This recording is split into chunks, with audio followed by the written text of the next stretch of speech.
For months, I caught glimpses of Clyra from the safety of my cubicle.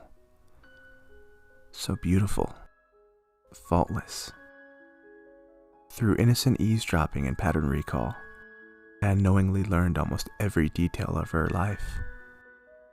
Where she had lunch, who her friends were, and where she would be at any given moment of the workday. I knew where she lived, as we both took the same bus to work. On the long commutes, she never so much as batted an eye in my direction, unfazed by my existence. Admiring her from afar was all I ever did.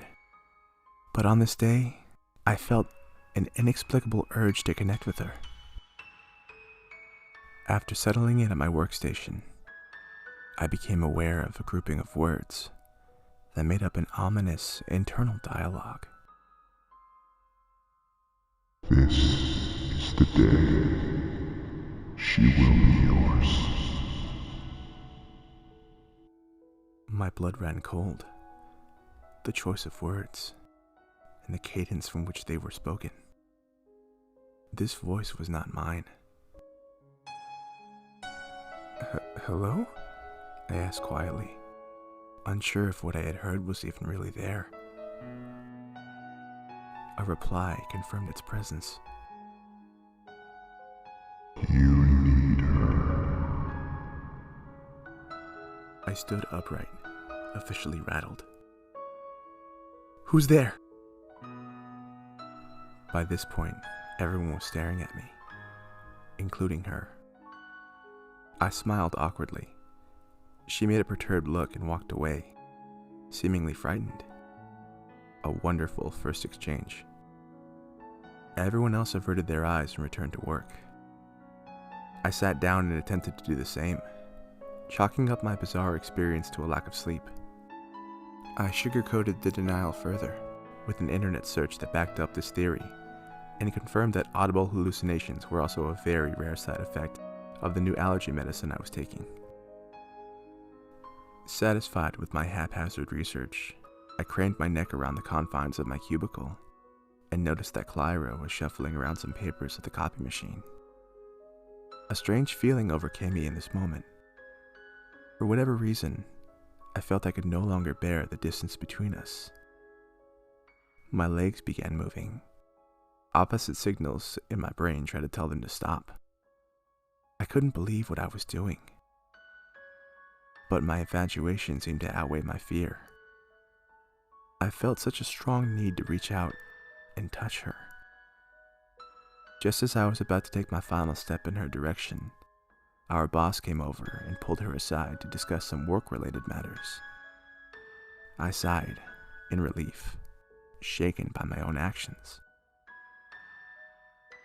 Another internet search turned up very little evidence that sleep deprivation coupled with certain antihistamines could translate to a hormone imbalance, potentially leading to an increased libido. That must have been it, I thought. Despite its many holes, this explanation sat well with me, at least for the next few moments. Chase her down. Demand her attention. The voice was back. Panic set in as I dove into my work and did my absolute best to ignore the taunting, as well as my new urges. This was easier said than done, especially with how often Clyra walked by my cubicle to get to her and from her various workplace destinations. At one point, I almost grabbed her leg as she strolled past. I was able to pull my arm back with the other. Luckily, she hadn't noticed. I tempered my outbursts and went about business as usual. Although we went to work at the same time, Clyra always left an hour before I did, just in time to catch the bus. My projects ran late, so I would usually have a willing coworker bring me home. On this day, however, it was the middle of winter, and there was a storm coming. Most of the staff had left early to beat the snow. I would have been smart to do the same thing, but focusing on my work was the only thing I could do to keep Clara off my mind, which in turn kept the disembodied voice at bay. Closing time snuck up on me faster than expected,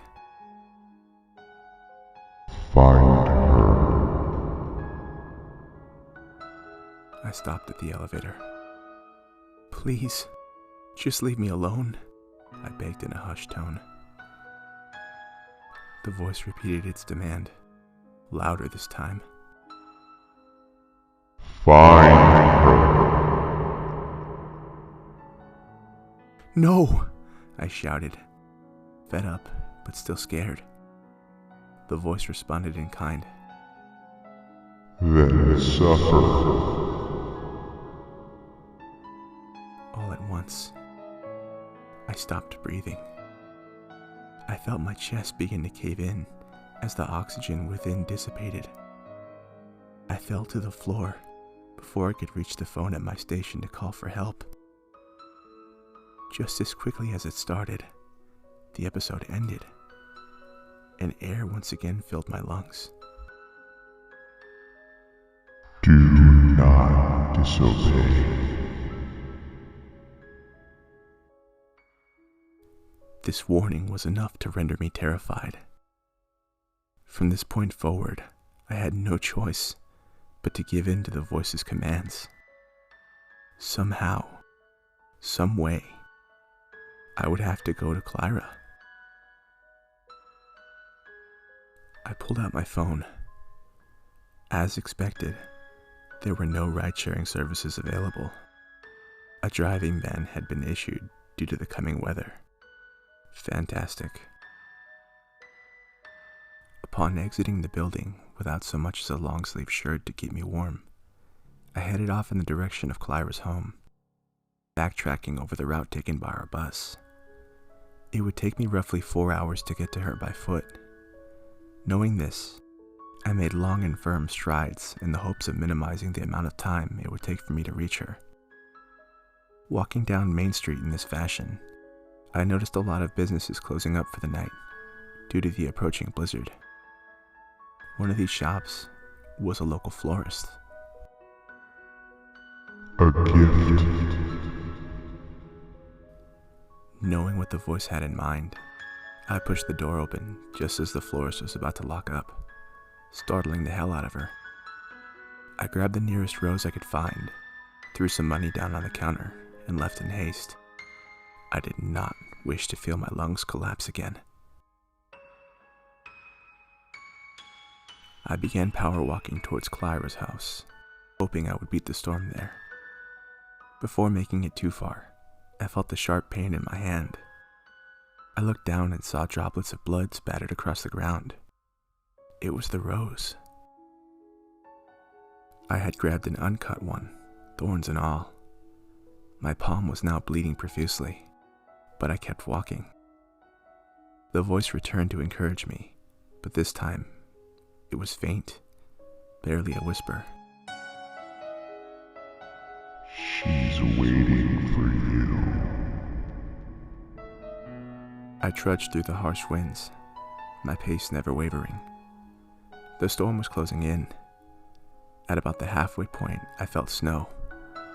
It began falling at a swift and steady rate, making it almost impossible to see in front of me. I stood still with my back to the current in an attempt to catch my breath, but another whispered incentive kept me going. Continue.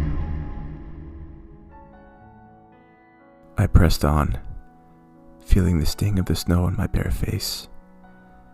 After an hour or so, a mark formed on my arm. It was beginning to turn black. This was the onset of frostbite, I guessed. It only grew darker as time went on. The others soon followed suit. I could only assume the rest of my skin was turning as well. I was concerned, but not enough to falter and face the deadly consequences. After a long and treacherous hour, I finally arrived at her street. Be with her. The lawn was covered in snow, but I could still see the stone walkway, leading the way to the front door. I took a step onto it, but quickly fell into the ground, slipping on a sheet of ice. My arm met the unforgiving ground below. It was more than likely broken, but I couldn't feel a thing. I stood up, and kept walking.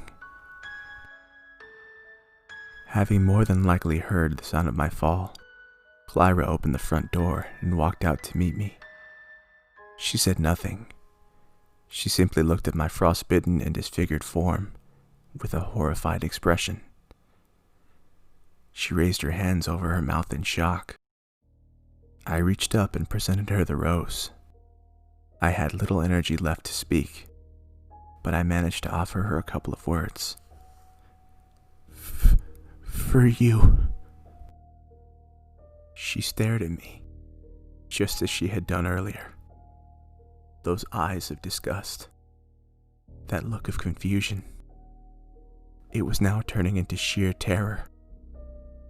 Before I could even offer an explanation, she began to scream.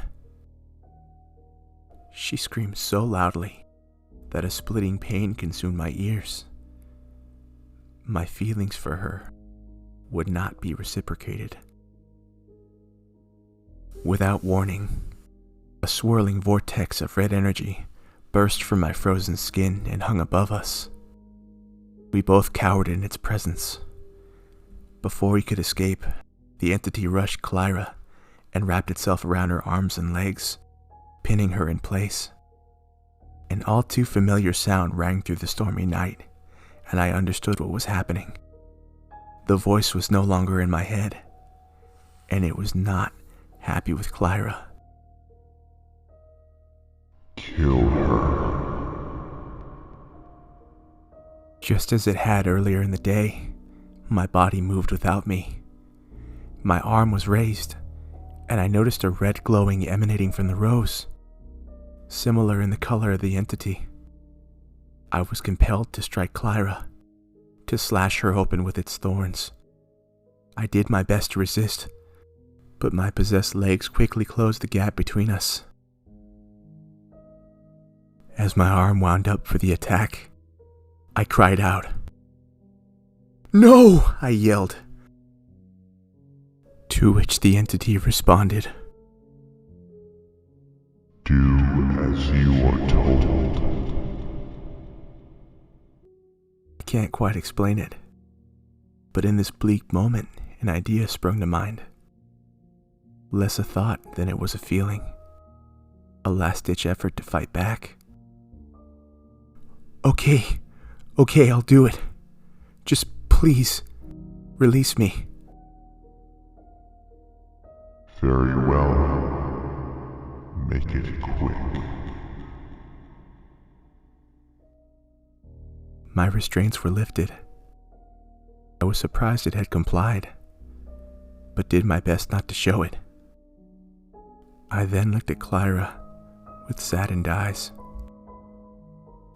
I swung the rose and struck skin. Blood poured onto the snowy ground. My blood. What are you doing? I sliced open every inch of my skin I could see. In a low whisper, the voice pleaded with me. No. Stop this at once. I beg of you. Clyra was freed from her binding and ran back into the house. I kept cutting until there was a pool of red surrounding me. I fell into it and lost consciousness.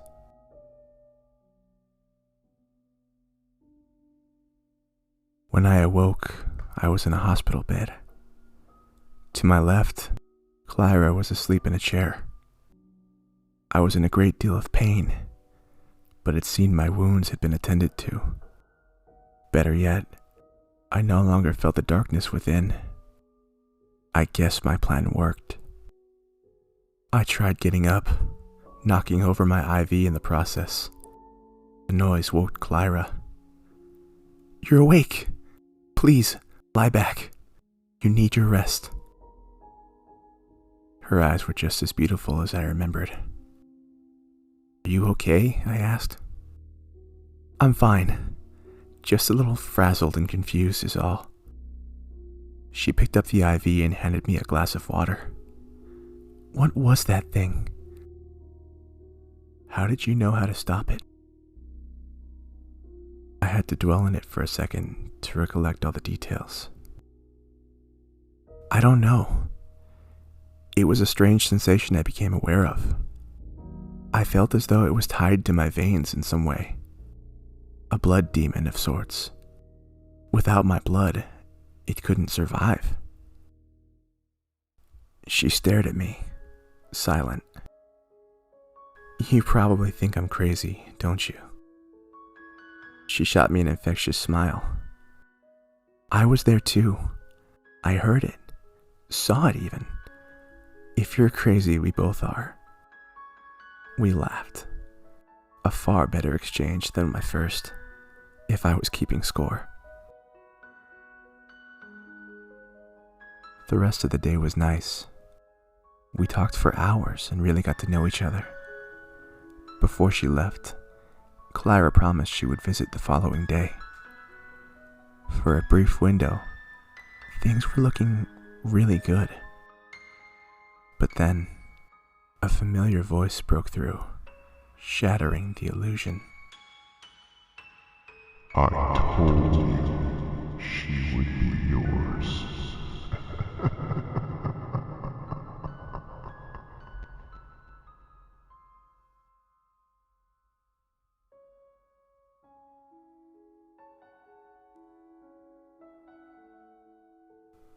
Hello again. I hope you enjoyed today's episode. You know, there's a part of me that kind of respects this demon for honoring bro code and taking a dive in a fight to make somebody else look cool and get the girl. I don't think that was the message of the story, but I thought that was kind of cool. If you enjoyed today's story, it was written by a very talented writer named Christopher Maxim, and attached in the description, I've linked his subreddit and his virtual tip jar. If you enjoyed today's story, or you enjoy any other works by him in his subreddit, please feel free to leave him a digital tip. I know I already have. Stories like this are why I got into this in the first place. Thank you, Chris. You're a very talented writer, and I hope I made your story come to life just a little bit. Thank you all for listening. I'll see you next time. And remember, Be scared. Be very scared.